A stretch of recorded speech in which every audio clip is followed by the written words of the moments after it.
Hello दोस्तों, welcome to competitive exam. आज अगला क्वेश्चन लेकर आए हैं, देख लीजिएगा। बीपीएससी पीटी परीक्षा के लिए निम्न में से किस पौधे के पत्तों के रस का उपयोग मलेरिया और डेंगू के उपचार में किया जाता है? तो गिलोय के पौधे, कौन सा गिलोय के पौधे, ऑप्शन ए हो जाएगा। अलेक्जेंडर फ्लेमिंग ने 1928 में किस पहले प्रतिजैविक की खोज की? तो पेनिसिलिन का, ऑप्शन डी पेनिसिलिन। निम्न में से कौन सा प्रतिजैविक के उदाहरण है? तो पेनिसिलिन है प्रतिजैविक का उदाहरण, पेनिसिलिन। ऑप्शन ए आंसर हो जाएगा, ऑप्शन ए। पैकेट थैलियों में आने वाले दूध के खराब होने से बचाने के लिए क्या किया जाता है? तो पास्चुरिकेशन किया जाता है, पास्चुरीकरण। सूक्ष्म जीव के उदाहरण निम्न में से कौन सा है? सूक्ष्म जीव तो विषाणु, जीवाणु, कवक तीनों है, तो ऑप्शन डी हो जाएगा, ऑप्शन डी। सूक्ष्म जीव क्या है? सूक्ष्म जीव क्या है जिन्हें हम आँख से देख नहीं जा सकते हैं, यानी माइक्रोस्कोप लगा के देखते हैं, उसे सूक्ष्म जीव कहते हैं। किस सूक्ष्म जीव को सजीव और निर्जीव दोनों कहा जाता है? विषाणु को सजीव और निर्जीव का कड़ी कहा जाता है, वीनसाणु यानी वायरस। सूक्ष्म जीव में कौन कौन से वर्ग में बांटा गया? सूक्ष्म जीव को कौन कौन से वर्ग में बांटा गया? तो प्रोटोजोआ, जीवाणु, कवक और शैवाल तीनों होगा, तो ऑप्शन डी हो जाएगा, ऑप्शन डी। निम्न में से कौन सा विटामिन जल में घुलनशील है? घुलनशील नहीं है, तो एडेक विटामिन यानी कि ए, डी, ई से थोड़ा सा घुलनशील है, लेकिन बी और सी घुलनशील नहीं है। तो आंसर इसका क्या दिया है? 33 का ए। जल में घुलनशील विटामिन है, लेकिन बी और सी। जल में घुलनशील विटामिन ई नहीं होगा, ए, डी, ई के ये सब घुलनशील नहीं है, ए, डी, ई के यानी 4 विटामिन जल में घुलनशील नहीं, ये सब वसा में घुलनशील है। जल में घुलनशील बी और सी है, तो बी और सी यानी कि बी कॉम्प्लेक्स भी घुलनशील है, यानी कि घुलनशील कौन नहीं है? ये नहीं है, ऑप्शन ए। सूक्ष्मजीव कितने प्रकार के होते हैं? सूक्ष्मजीव कितने प्रकार के होते हैं? तो 4 प्रकार के होता है। अभी ये बताए, जीवाणु, विषाणु, कवक, शैवाल, 4 बार। निम्न में से कौन से कोशिकीय जीव नहीं है? कोशिकीय जीव नहीं यानी कि वो कोशिकीय, तो अमीबा हो जाएगा, अमीबा कोशिकीय जीव है। अमीबा, पैरामीशियम, यूग्लिना सब एक कोशिकीय जीव। कवक क्या है? कवक क्या है? तो एक प्रकार के पौधा, बहुकोशिकीय और सूक्ष्म जीव सभी है। बहुकोशिकीय है, सूक्ष्म जीव है और एक प्रकार का पौधा है कवक, तो ऑप्शन हो जाएगा डी। गाय का खुरपका और मुंहपका रोग किससे होता है? तो हो जाएगा वायरस से। खुरपका और मुंहपका रोग वायरस के कारण होता है। जीवाणु किस प्रकार के जीव होते हैं? जीवाणु किस प्रकार के जीव होते हैं? तो कोशिकीय जीव, सूक्ष्म जीव, सर्वत्र पाए जाने वाला, ये सभी हो जाएगा, ऑप्शन डी। सभी जगह उपस्थित रहता है। मजबूत रेशे जिनका उपयोग पैराशूट तथा चट्टान पर चढ़ने वाली रस्सी बनाने में किया जाता है, कौन है? तो नायलॉन है। कौन है? नायलॉन। नायलॉन का प्रयोग मजबूत रस्सी और पैरा। निम्न में से कौन सा प्राकृतिक बहुलक है? प्राकृतिक बहुलक है, तो आपको हो जाएगा आंसर प्राकृतिक बहुलक का सेलुलोज। नायलॉन कृत्रिम है, सेलुलोस हो जाएगा, सेलुलोस, ऑप्शन बी। प्राकृतिक बहुलक कौन है? सेलुलोस। पॉलीथीन किस प्रकार का प्लास्टिक है? पॉलीथीन किस प्रकार का प्लास्टिक है? तो थर्मोप्लास्टिक है। कौन सा? Thermoplastic, option B. सेलुलोज का शुद्ध रूप क्या है? सेलुलोज का शुद्ध रूप क्या है? सेलुलोज ने किससे प्राप्त किया जाता है? तो कागज, कागज, ऑप्शन ए हो जाएगा, कागज। सेलुलोज से कागज बनता है। मानव शरीर का तापमान 37 डिग्री सेल्सियस। टेफ्लॉन क्या? टेफ्लॉन क्या है? तो थर्मोसेटिंग है। थर्मोसेटिंग 2 प्रकार के प्लास्टिक है, थर्मोप्लास्टिक और वो थर्मोसेटिंग प्लास्टिक, तो थर्मोसेटिंग है। टेफ्लॉन क्या? थर्मोसेटिंग का, ऑप्शन सी। बेकेलाइट क्या है? बेकेलाइट भी थर्मोसेटिंग प्लास्टिक है, टेफ्लॉन भी और बेकेलाइट भी। उच्च अनुभार वाले बहुलक को क्या कहते हैं? उच्च अनुभार वाले बहुलक को क्या कहते हैं? प्लास्टिक कहते हैं। बहुलक को क्या कहते हैं? प्लास्टिक कहते हैं। पदार्थ जो प्राकृतिक प्रक्रिया जैसे जीवाणु द्वारा अपघटित हो जाता है क्या कहलाता है? जैव निम्न करणीय कहता है। जो अपघटित होता है जैव निम्न करणीय कहलाता है। रेयन किस प्रकार का रेशा है? रेयन किस प्रकार का रेशा आता है? संश्लेषित यानी मानव निर्मित रेशा, संश्लेषित रेशा। कपड़े किस प्रकार से प्राप्त होते हैं? कपड़ा तो प्राकृतिक स्रोतों से प्राप्त रेशा और कृत्रिम स्रोतों से प्राप्त रेशा, तो दोनों हो जाएगा ऑप्शन सी। ऑप्शन सी हो जाएगा इसका। अगला क्वेश्चन, निम्न में से कौन सा थर्मोप्लास्टिक नहीं है? कौन सा थर्मोप्लास्टिक नहीं है? तो बेकेलाइट नहीं है, इस थर्मोसेटिंग प्लास्टिक है। थर्मोसेटिंग प्लास्टिक बेकेलाइट है। नायलॉन, टेफ्लॉन, नायलॉन टेफ्लॉन हो जाएगा और बेकेलाइट। रेशे कितने प्रकार के हैं? 2 प्रकार के रेशे, थर्मोप्लास्टिक और थर्मोसेटिंग प्लास्टिक, 2 प्रकार। कृत्रिम रेशे किस प्रकार बनाया जाता है? कृत्रिम रेशे सेलुलोज। कृत्रिम रेशे किस प्रकार बनाया जाता है? तो सेलुलोज से। कृत्रिम रेशे सेलुलोज से, ऑप्शन डी।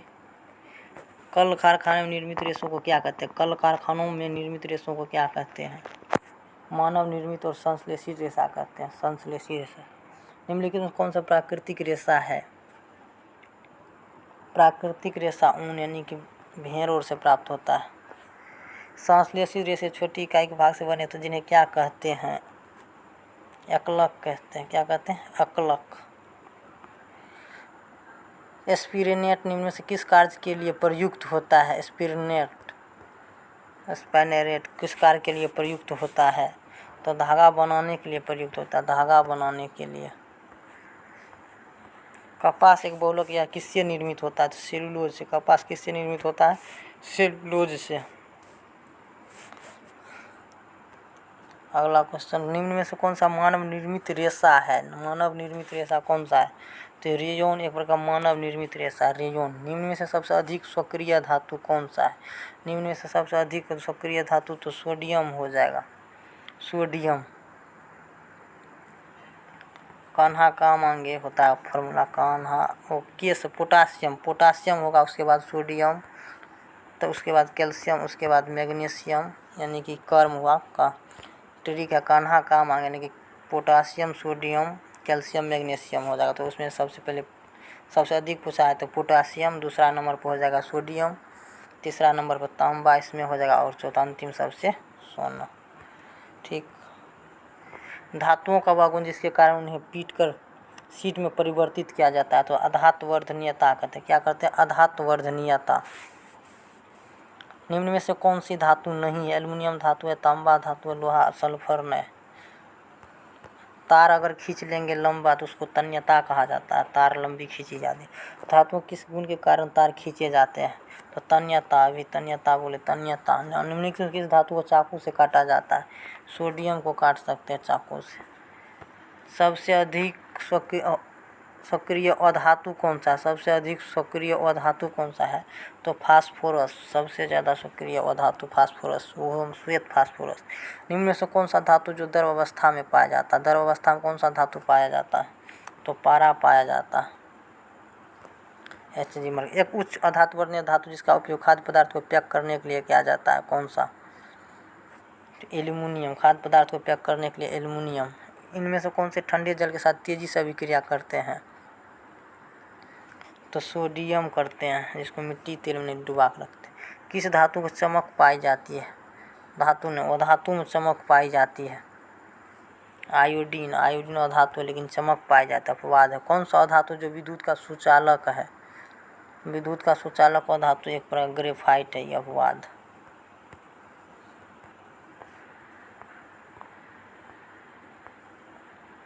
कॉपर की बर्तन की सतह पर जमा हुआ हरा पदार्थ क्या है?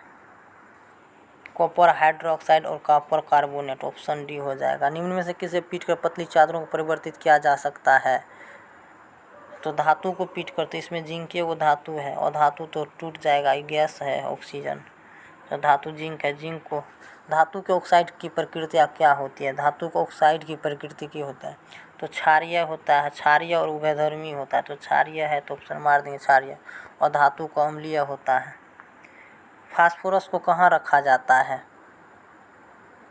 तो जल में। फास्फोरस को जल में, नहीं तो अभिक्रिया कर लेगा। ऊष्मा के स्रोत और गर्म वस्तु के बीच बिना किसी संपर्क के ऊष्मा को स्थानांतरण की प्रक्रिया क्या कहलाती है? तो विकिरण कहलाती है। विकिरण। काला सोना किसे कहा जाता है? काला सोना पेट्रोलियम को। काला सोना किसे कहा जाता है? पेट्रोलियम को, याद रख लीजिएगा। घरेलू ईंधन में किसका उपयोग किया जाता है? एलपीजी का किया जाता है। सीएनजी एलपीजी का क्या जाता है, मुख्यतः एलपीजी यानी कि लिक्विफाइड पेट्रोलियम गैस। अगला क्वेश्चन देख लीजिए, जीवाश्म ईंधन के जलने से कौन सा प्रदूषण होता है। जीवाश्म ईंधन को जलने से तो वायु प्रदूषण होगा, कोनो चीज जलेगा तो वायु हो जाएगा, वायु प्रदूषण। वाहनों के लिए सबसे कम प्रदूषक ईंधन कौन सा है, तो सीएनजी हो जाएगा। सीएनजी कंप्रेस्ड नेचुरल गैस सबसे कम। कोयला को बनने में कितना समय लगता है, कोयला को बनने में लाखों वर्ष लगता है, हजारों न लाखों वर्ष। एक गहरे रंग का अभिप्रिय गंध वाला पदार्थ इनमें से कौन सा है, पेट्रोलियम है, गहरे रंग का। इनमें से कौन सा पदार्थ जीवाश्म ईंधन है, जीवाश्म ईंधन। कोयला एक प्रकार जीवाश्म ईंधन, ऑप्शन डी। निम्न से कौन सा संसाधन क्षय होने वाला नहीं है, तो वायु का भी क्षय नहीं होगा, वायु नवीकरणीय है। प्राकृतिक गैस मुक्त कौन सी गैस होता है, प्राकृतिक गैस में मुक्त मीथेन होता है, मीथेन। पेट्रोलियम को कौन सा उत्पाद सड़क निर्माण के लिए उपयोग किया जाता है, सड़क निर्माण के लिए बिटुमेन। सड़क निर्माण के लिए बिटुमेन का प्रयोग करते हैं, बिटुमेन। ऐसे तो कोक का भी किया जाता है, लेकिन आंसर है बिटुमेन। वे पदार्थ जो जल कर ऊर्जा प्रदान करते हैं उसे क्या कहते हैं, तो उसे क्या कहते हैं, ईंधन कहते हैं। जो जल का ऊर्जा प्रदान करता है उसे ईंधन कहते हैं, ईंधन। इनमें से कौन सा प्राकृतिक संसाधन नहीं है, मृदा, प्लास्टिक, वायु, खनिज। कौन सा नहीं है, तो प्लास्टिक मानव निर्मित है। जीवाश्म ईंधन किसे कहते हैं, जीवाश्म ईंधन जो सजीव प्राणियों के मृत अवशेष बनता है उसे जीवाश्म यानी कि जीव का अवशेष। लाल तत्व कोयले पर जल वाष्प प्रभावित करने से कार्बन मोनोऑक्साइड एवं हाइड्रोजन गैस मिश्रण, इसे क्या कहते हैं, इसे जल गैस कहते हैं, जल गैस। CO+H2 इसका फार्मूला होता है जल गैस का, तो ये ऑप्शन बी हो जाएगा, जल गैस। समाप्त होने वाले निम्न से कौन सा प्राकृतिक संसाधन है, समाप्त होने वाले प्राकृतिक संसाधन। वन्य जीवन, ये भी समाप्त, वन खनिज सभी होगा, आंसर सभी। खनिज भी समाप्त हो सकता है, वन्य जीवन भी, वन्य भी समाप्त हो सकता है। तेल में लगी आग किस अग्निशामन द्वारा बुझाया जाता है, कार्बन डाइऑक्साइड के द्वारा, कार्बन डाइऑक्साइड। 90 को क्या हो जाएगा, बी। निम्न से दहन के लिए क्या आवश्यक है, तो ऑक्सीजन आवश्यक है, हवा, पानी। ऑक्सीजन आवश्यक यानी कि हवा हो जाएगा, हवा। किस पदार्थ के दहन का पोषक पदार्थ है, दहन का पोषक पदार्थ यानी कि दहन जलने के लिए क्या क्या आवश्यक है, जलने के लिए ऑक्सीजन को तो महा जरूरी है। विद्युत उपकरण में लगी आग बुझाने के लिए सबसे अच्छा अग्निशमन कौन सा है, कार्बन डाइऑक्साइड, CO2। निम्न में कौन सा दहनशील पदार्थ है, कांच, लोहे के किरोसिन, किरोसिन दहनशील पदार्थ। निम्न में से कौन सा स्वतः दहन का उदाहरण, स्वतः दहन, स्वतः दहन का उदाहरण श्वेत फास्फोरस, खुद ही जल जाता है, तो स्वतः दहन सबसे ज़्यादा अभिक्रियाशील है। निम्न से कौन सा अदहनशील पदार्थ है, कोयला, लकड़ी, पत्थर। पत्थर अदहनशील पदार्थ, ऑप्शन डी। लकड़ी का जलना किस प्रकार का दहन का उदाहरण, लकड़ी का जलना मंद दहन, लकड़ी का जलना मंद दहन। दहन की क्रिया के निम्न से कौन सा शर्त आवश्यक है, पदार्थ का ज्वलन ताप की प्राप्त, ज्वलन ताप की प्राप्त, तब जलेगा। वह ताप जिस पर कोई पदार्थ जलना शुरू करते उसे ज्वलन ताप कहते हैं, ज्वलन ताप। ईंधन का ऊष्मीयमान का मात्रक क्या था, ईंधन का ऊष्मीयमान का मात्रक किलो जूल प्रति केजी होता है, किलो जूल या जूल प्रति केजी या किलो जूल प्रति केजी। मोमबत्ती के ज्वाला का मध्य भाग कैसा इनके रंग में कैसा दिखाई देता है, तो पीला, मध्य भाग कैसा, पीला। निम्न में से किस ईंधन का ऊष्मीयमान सबसे अधिक होता है, तो हाइड्रोजन का सबसे ऊष्मीयमान अधिक होगा। अगला क्वेश्चन, निम्न में से कौन सा विस्फोटक का उदाहरण है, पटाखा का दहन विस्फोटक का उदाहरण है। निम्न में से कौन सा अज्वलनशील पदार्थ नहीं है, अज्वलनशील पदार्थ नहीं है, तो लोहा, बर्फ, पत्थर, इनमें सभी हो जाएगा। ज्वाला में कितने क्षेत्र होते हैं, ज्वाला में 3 क्षेत्र होते हैं, 3, मध्य, शीर्ष। वनों को समाप्त करने को क्या कहते हैं, वनोन्मूलन कहते हैं। वन अगर समाप्त हो जाएगा उसे क्या कहते हैं, वनोन्मूलन। जिंक जिनकी संख्या एक निर्धारित स्तर से कम होती जा रही है तथा विलुप्त हो सकते हैं, वे क्या कहलाते हैं, जंतु जिनकी संख्या, तो संकटापन्न जंतु, संकटापन्न जंतु। भारत में कुल बाघ संरक्षित क्षेत्रों की संख्या कितना है, 54। वनोन्मूलन का मुख्य कारण क्या है? मुख्य कारण कागज उद्योग, वन्य प्राप्त, भवन निर्माण, संरक्षण, इनमें से सभी हो जाए। ऑप्शन डी, इनमें से सभी।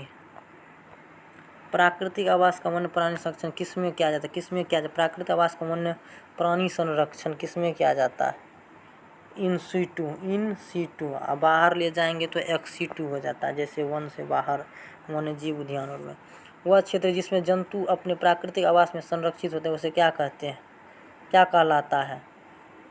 प्राकृतिक आवास अभयारण्य को कहते हैं प्राकृतिक आवास। राष्ट्रीय उद्यान, चिड़ियाघर तो मानव निर्मित है। गर्म पिंड से ठंडे पिंड ऊष्मा का स्थानांतरण क्या कहलाता है? ऊष्मा का स्थानांतरण चालन विधि से। ऊष्मा का स्थानांतरण ठोस में चालन विधि से। वनोन्मूलन का स्थायी हल क्या है? पुनरारोपण, यानी कि वन की फिर से रोपने की प्रक्रिया शुरू की जाए। प्रयोगशाला तापमान पे पाठ्यांक की सीमा कितनी डिग्री सेल्सियस होता है? -10 डिग्री सेल्सियस से 110 डिग्री। ऑप्शन ए हो जाएगा, ऑप्शन ए। वनोन्मूलन के प्राकृतिक कारण क्या है? दावानल और भीषण सूखा। वनोन्मूलन प्राकृतिक कारण क्या है? यानी कि दावानल मतलब आग जब लग जाता है, और भीषण सूखा जब बारिश नहीं होता है तो वन अपने खत्म हो जाता है। संरक्षण का अर्थ क्या है? रक्षण करना। संरक्षण नहीं, उसकी रक्षा करना, रक्षण करना। निम्न में से भूमि जल स्तर का निम्न करने का क्या कारण है? निम्न करने का कारण कि नीचा चलता है, भूमि जल जो है नीचा स्तर जा रहा है, क्या कारण है? तो वनोन्मूलन, वन का सबसे ज़्यादा कटाई या खत्म कर। निम्न में से वनों की कटाई का मुख्य उद्देश्य क्या है? उपरोक्त सभी हो जाएगा। घर भी, कारखाना, कृषि, लकड़ी, सबके लिए वन काटा जा रहा है। विश्व उष्मन के लिए प्रमुख उत्तरदायी गैस कौन सा है? विश्व में ज़्यादा उष्मा के लिए प्रमुख उत्तरदायी कार्बन डाइऑक्साइड सबसे वैश्विक तापमान में ज़्यादा बढ़ावा देता है। वनोन्मूलन का क्या क्या होता है? वनोन्मूलन से क्या क्या होता है?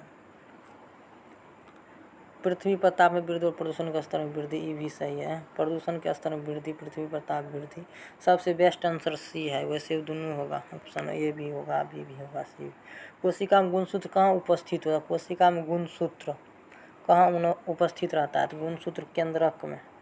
एक जेली जैसा पदार्थ जो कोशिका में पाया जाता है उसे क्या कहते हैं? जेली जैसे पदार्थ, कोशिका द्रव, उसे क्या कहते हैं? कोशिका द्रव। क्लोरोप्लास्ट किस में पाया जाता है? तो हरी पत्ती में क्लोरोप्लास्ट पाई जाती है। निम्न में से किस कोशिका को आत्महत्या की थैली कहते हैं? लाइसोसोम को आत्महत्या की थैली कहते हैं। निम्न में से कौन सा एक कोशिकीय जीव है? एक कोशिकीय अमीबा, पैरामीशियम, यूग्लिना। सजीव में अनुवांशिक गुणों का वाहक, अनुवांशिक गुणों का वाहक जीन है। अनुवांशिक गुणों का वाहक जीन है। किस कोशिका का ऊर्जा स्वतंत्र माना जाता है? ऊर्जा संयंत्र, mitochondria, power house of cell, mitochondria. केंद्रक को किस अभिरंजक द्वारा अभिरंजित किया जाता है? केंद्रक को किस अभिरंजक द्वारा अभिरंजित किया जाता है? सेफ्रिनिन के द्वारा। सेफ्रिन, ऑप्शन सी। जंतु कोशिका में क्या निम्न नहीं पाए जाते हैं? जंतु कोशिका में कौन सी चीज़ नहीं पाए जाते हैं? तो प्लास्टिड नहीं पाया जाता। ऑप्शन बी हो जाएगा, प्लास्टिड। कोशिका कितने प्रकार की होती है? कोशिका कितने प्रकार की होती है? तो कोशिका कितने प्रकार की होती है? 2 प्रकार का होगा, एक कोशिकीय और बहुकोशिकीय, 2 प्रकार के। पौधों की कोशिकाओं का हरा रंग किसके कारण होता है? हरा रंग किसके कारण होता है? तो क्लोरोप्लास्ट के कारण। जंतु कोशिका में क्या अनुपस्थित रहता है? जंतु कोशिका में कोशिका भित्ति पौधे में रहता है तो जंतु अनुपस्थित रहेगा। कोशिका की खोज कब हुई? कोशिका की खोज 1665 में रॉबर्ट ब्राउन के द्वारा। जीव का सूक्ष्मतम मूलभूत इकाई क्या है? तो कोशिका है, कोशिका। बर्फ में लकड़ी का चम्मच डाला जाए तो क्या होगा? कुचालक होने के कारण कोई प्रभाव नहीं पड़ेगा। लकड़ी का चम्मच है तो कुछ नहीं होगा। कोशिका की खोज किसने की? कोशिका की खोज रॉबर्ट हुक ने। केंद्रक के खोज रॉबर्ट ब्राउन ने की। कोशिका खोज रॉबर्ट हुक। नर और मादा युग्मक मिलकर क्या बनाते हैं? नर और मादा जैगोट बनाते हैं, युग्मनज बनाते हैं। ऑप्शन ए हो जाएगा, युग्मनज। निषेचित अंडाणु को युग्मनज कहते हैं। आंतरिक निषेचन कहाँ होता है? आंतरिक निषेचन कहाँ होता है? मादा के शरीर में, फैलोपियन ट्यूब में। वैसे फैलोपियन ट्यूब में। मादा युग्मनज और नर युग्मनज संयोजन की विधि क्या कहलाता है? तो मादा युग्मनज और नर युग्मनज को निषेचन कहलाता है, फर्टिलाइजेशन। वे जंतु जो सीधे शिशु को जन्म न देकर अंडे देते हैं उसे क्या कहते हैं? तो अंडपरजक। जो अंडा देता है तो अंडपरजक। एक गुणज में पाए जाने वाले केंद्रकों की संख्या कितनी होती है? एक गुणज में एक होगा। केंद्रक की संख्या सिर्फ एक गुणज। जो जंतु अपने जैसे शिशु को जन्म देते हैं उन्हें क्या कहते हैं? शिशु को जन्म जो देता तो जरायुज कहते हैं। क्या कहते हैं? जरायुज। अलैंगिक द्विखंडन द्वारा निम्न में से जनन निम्न में से किसमें होता है? पैरामीशियम में। हाइड्रा के जनन की विधि क्या है? हाइड्रा के जनन की विधि मुकुलन की विधि से हाइड्रा जनन होता है। अमीबा किस विधि द्वारा जनन होता है? अमीबा द्विविभाजन के द्वारा। द्विविभाजन के। बाह्य निषेचन कहाँ होता है? मादा के शरीर में के बाहर। मादा के शरीर के बाहर। आंतरिक निषेचन मादा के शरीर में, बाह्य निषेचन इन विट्रो फर्टिलाइजेशन को बाह्य निषेचन। मुर्गी अंडे के ऊपर क्यों बैठती है? ऊष्मानयन के लिए। ऊष्मानयन के लिए अंडे के ऊपर क्यों बैठती है? तो ऊष्मानयन के लिए। निम्न में से किस थर्मामीटर में पारा होता है? पारा किस थर्मामीटर में होता है? क्लिनिकल थर्मामीटर और प्रयोगशाला थर्मामीटर दोनों में होता है पारा। Option C. अलैंगिक जनन की विधि निम्न में से कौन सा? अलैंगिक जनन की विधि बीजाणु मुकुलन द्विखंडन सभी है। अलैंगिक जनन की विधि सभी है। निम्न में से किसमें मुकुलन द्वारा जनन होता है? मुकुलन के द्वारा जनन होता है। ईस्ट और हाइड्रा। ईस्ट और हाइड्रा मुकुलन के द्वारा जनन होता है। मनुष्य में मादा युग्मक क्या कहलाता है? मनुष्य में मादा युग्मक अंडाणु कहलाता है, जबकि पुरुष युग्मक शुक्राणु कहलाता है। इनमें से कौन से परिवर्तन यौवन आरंभ के दौरान नहीं होते हैं? तो रजनोवृत्ति नहीं होता। क्या? रजनोवृत्ति यौवन आरंभ के दौरान नहीं होता है, जब खत्म हो। यौवन अवस्था प्रारंभ के साथ ही पुरुष हार्मोन स्रावित तो उसे क्या कहते हैं? तो टेस्टिरोन कहते हैं। पुरुष हार्मोन को टेस्टिरोन। इनमें से कौन सा गुणसूत्र शिशु के लिंग नर के लिए निर्धारण करता है? तो एक्स और वाई। एक्स और वाई नर के लिए, मादा के लिए एक्स एक्स। लड़कों के गले में उभरा हुआ भाग क्या कहलाती है? लड़कों के गले में उभरा हुआ भाग एडम्स एप्पल या कंठमणि। एडम्स एप्पल याद रखिए।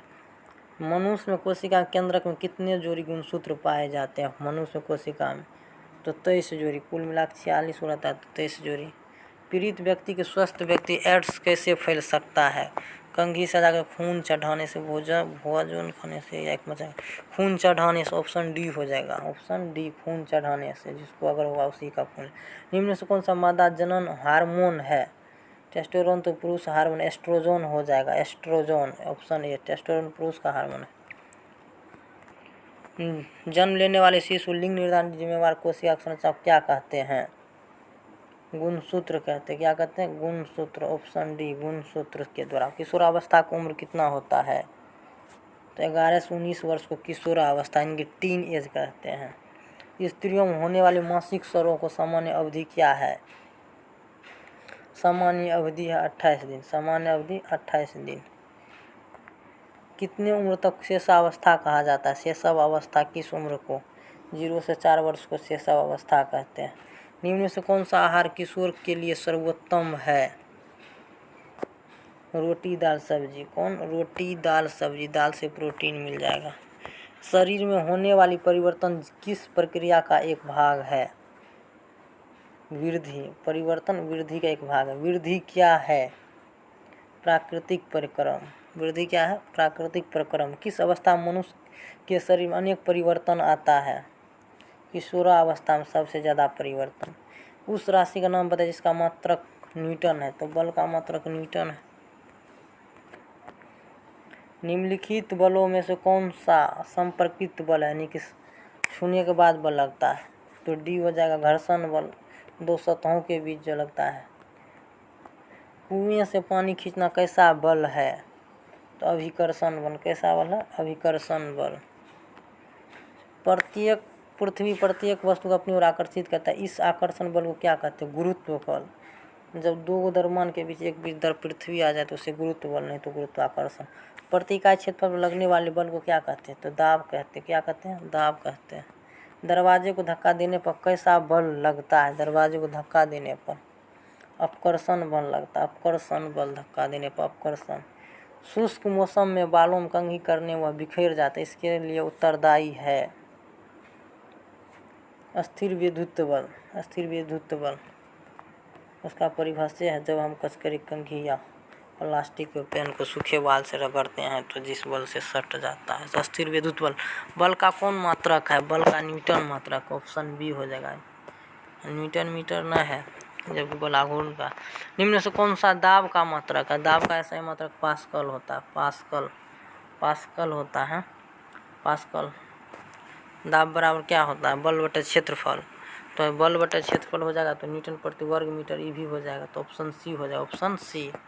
सूत्र के अनुसार न्यूटन प्रति वर्ग मीटर, तो ऑप्शन सी हो जाएगा। ये और भी दोनों। बलों द्वारा गाड़ी को खींचना किस बल का उदाहरण है? पेशीय बल, किसी चीज को खींचना तो पेशीय बल का उदाहरण ऑप्शन ए। कोई भी वस्तु जिस बल के कारण पृथ्वी पर गिर जाती है उसे क्या कहते हैं? गुरुत्वाकर्षण बल के कारण।